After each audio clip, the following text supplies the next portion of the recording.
अपन अपन गुरुदेव की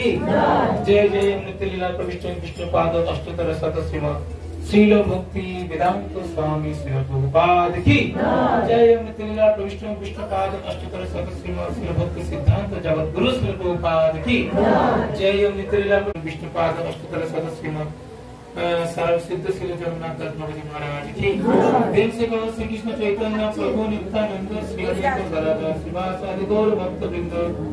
जय जय पंचतत्व भगवान की श्री रूप श्री सनातन भट्ट रघुनाथ श्री जीव गोपाल भट्ट दास रघुनाथ सर्व स्वामीगण की जय जय नामाचार्य श्री हृदय ठाकुर की जय जय अनंत बलि वैष्णव वृंद की जय जय राधा माधव भट्ट श्री अरविंद द्वादश बनतक ब्रजल मंगल गंधर्व कद्रीधारी राधा कुंड सैन कुंड की जय जय गोमाता की जय जय सर्व विघ्न विनाशकारी भगवान नृसिंह देव की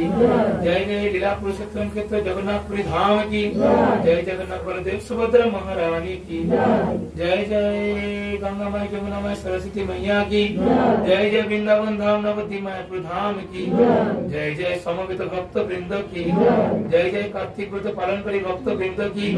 समवेत भक्त वृंद की जय जय दामोदर मास की जय all great person, all great person, all great person, all great person,